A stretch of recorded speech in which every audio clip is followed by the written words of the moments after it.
आज के वीडियो में हम दही वाली मगम्मा कहानी को पढ़ेंगे, जो कि 10वीं की हिंदी चैप्टर नंबर 1 है, जो लिखा गया है श्रीनिवास जी के द्वारा। तो चलिए अब पढ़ते हैं। श्रीनिवास जी का पूरा नाम क्या था? मास्ती वेंकटेश अयंगार है।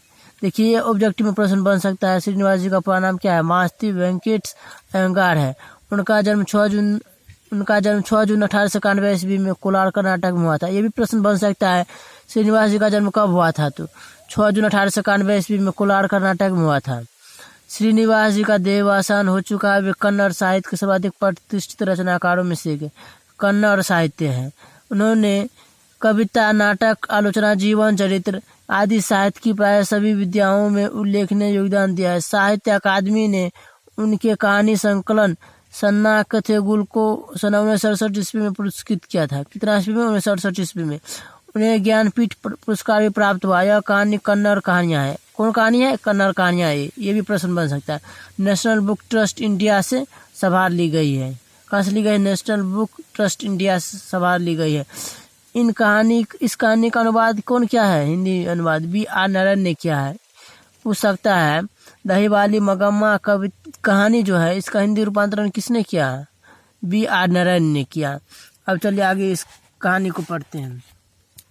मगम्मा वर्षों समय बारिश से दही दिया करती है। कौन बोल रहे? लेखक की पत्नी। बंगलोर की तरह दूसरे शहर में रोज आकर दही देना और महीने के बाद पैसे लेने की को बारी कहते हैं। देखिए, ये प्रश्न बन सकता है। शहर में रोज आकर दही देना और महीने के बाद पैसे लेने को बारी कहते हैं, पर लगता है कि बंगलोर में ऐसी बारी का रिवाज नहीं। आमतौर पर जब भी मगम्मा हमारे मोहल्ले में आती है, तब वह हमारे घर आकर दही लोगी माँ जी बहुत बढ़िया है कहती है। देखिए, यहाँ जो बोल रही है, ये माँ जी जो बोल रहे हैं, ये लेखक की पत्नी है। हमें आवश्यकता होती है तो हम ले लेते हैं और उस दिन के भाव के अनुसार उसके पैसे दे देते या अगले दिन चुका देते। यह हमारी उसकी बारी की रीति है। वह अबलूर के पास किसी गांव की है। उसके गांव का नाम शायद वेंकटेशपुर या कुछ ऐसी है। यानी कि मगम्मा के गांव का नाम क्या है? वेंकटेशपुर। आते समय हमारे मोहल्ले से होकर ही आना पड़ता है और जाती बार भी हमारी तरफ से ही जाना होता है।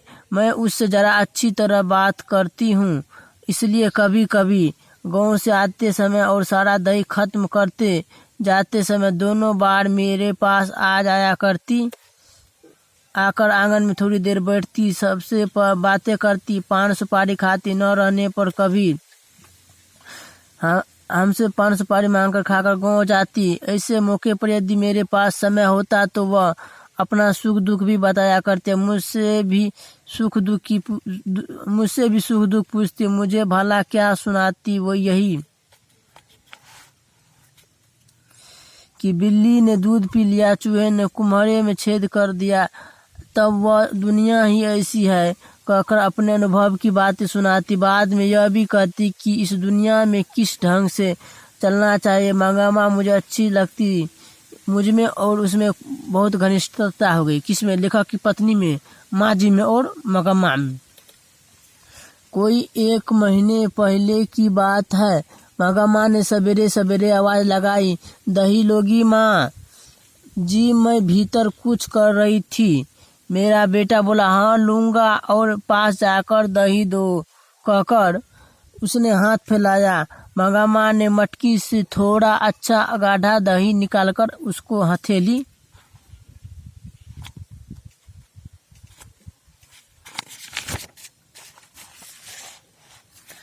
पर डाल दिया और बोली, जरा माँ जी को जल्दी में भेज दो, मुझे जाना है। इतने में माँ आ गई। मगम्मा बोली, माँ जी, सोने जैसा बेटा पैदा किया है। जैसे गुण तुम्हारे हैं वैसे ही उसे मिले हैं, पर इन सब से क्या लड़के के बड़े होने की देर है। फिर तो पता नहीं कैसी बहू आएगी। अब तो बच्चा अम्मा करता पीछे पीछे घूमता है। उसे यह बात पता नहीं होगा कि अम्मा जिंदा है या मर गई। मैंने पूछा, मगम्मा क्या हो गया है? बेटे ने तेरी बात नहीं मानी। वह फिर से बोली, छोड़िए माँ जी, भावरे लेकर आया पति की। जब बात नहीं पूछता तो बेटा क्या सुनेगा।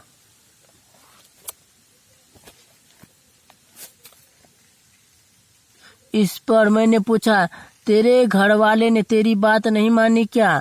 वह कहने लगी, अरे माँ जी, मेरे भाग में एक अच्छी धोती नहीं थी, किसी और ने पहन ली। वह साड़ी के चक्कर में उसी के पीछे लग गया। जो भी हो वह समझता रहा मेरा घर है, मेरी घरवाली है, इसलिए मैं भी चुप रही कि घरवाला तो है।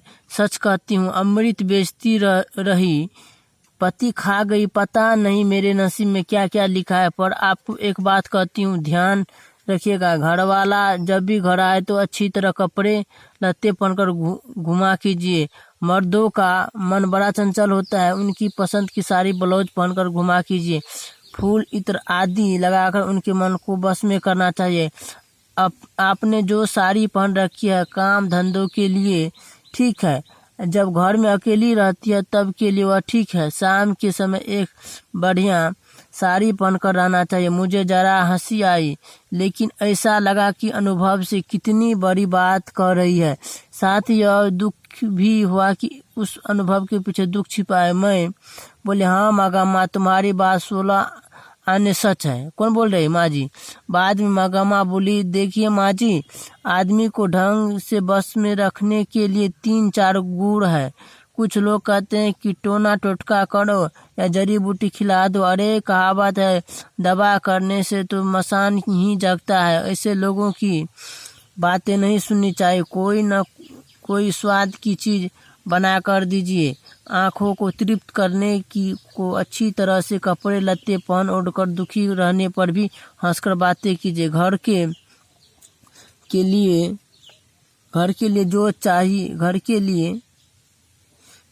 लिए जो चाहिए एक बार खूब मंगवा लीजिए, पर बार बार मत मंगाइए। पैसा जोड़ कर जरूरत पड़ने पर 1-2 रुपये उन्हें थमा देना चाहिए। ये है सबसे बड़े टोने टोटके। घरवाली ऐसा करे तो घर वाला आप घर में कुत्ते की तरह रहता है, अगर ऐसा न करे तो गलियों में भटकता है। मुझे तो घर वाला घर में कुत्ते की तरह रहता है, अगर ऐसा न करे तो गलियों में भटकता रहता है। मुझे माँ की बात के चमत्कार में आश्चर्य हुआ। 2 इधर उधर की बातें करके मैंने उसे भेज दिया। कोई 15 दिन पहले जब माँ घर आए तो लगा कि वह बहुत दुखी है। मैंने पूछा, क्यों माँ ऐसी क्यों हो? वह बोली, क्या बताओ माँ जी, ऐसा लगता है कि मेरी किसी को भी जरूरत नहीं है। यह कहकर उसने अपने पल्ले से आंसू पोंछे। मैंने पूछा, क्या हुआ बेटे? ने कुछ कह दिया? उसने कहा, हाँ माँ जी, कुछ ऐसा ही हो गया। बहू ने किसी बात पर पोते की खूब पिटाई कर दी। तो मैंने कहा, क्यों री राक्षसी, इस छोटे से बच्चे को क्यों पीट रही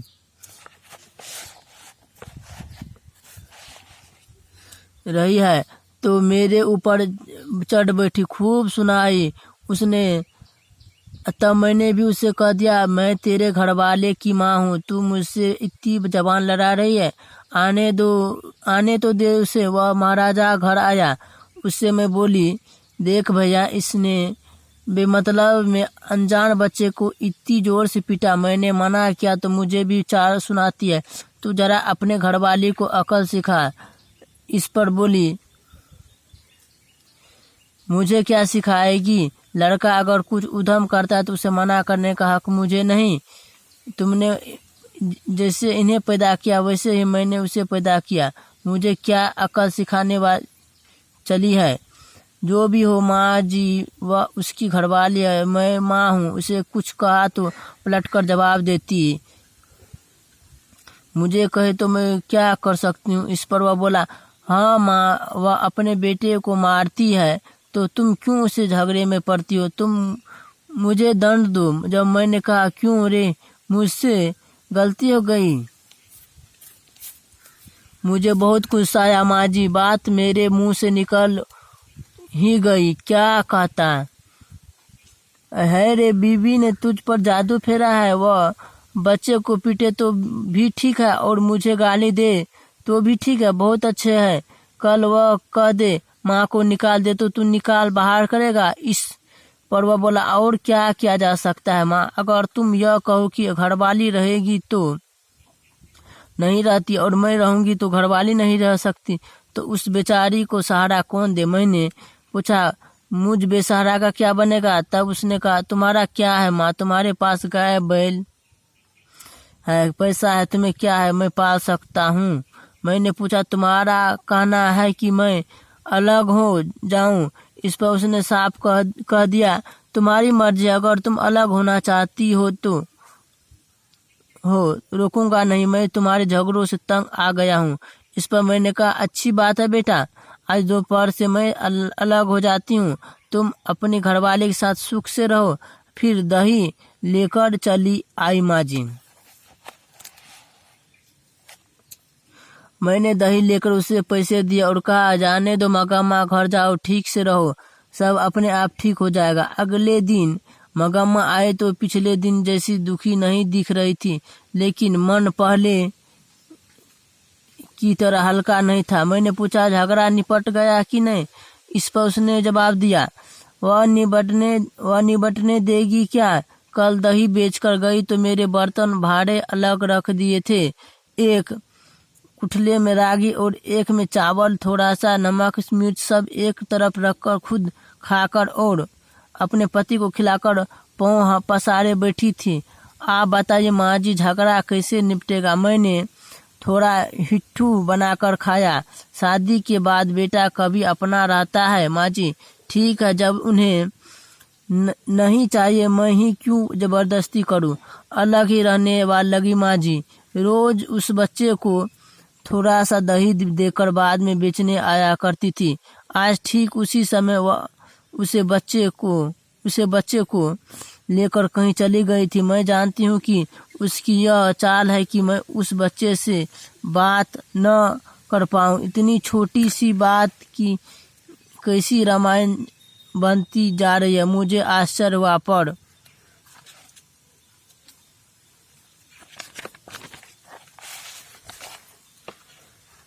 मैं इसमें कुछ कर नहीं सकती थी।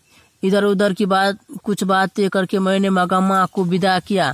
बाद में 2-1 दिन में वह बात उठाई ही नहीं।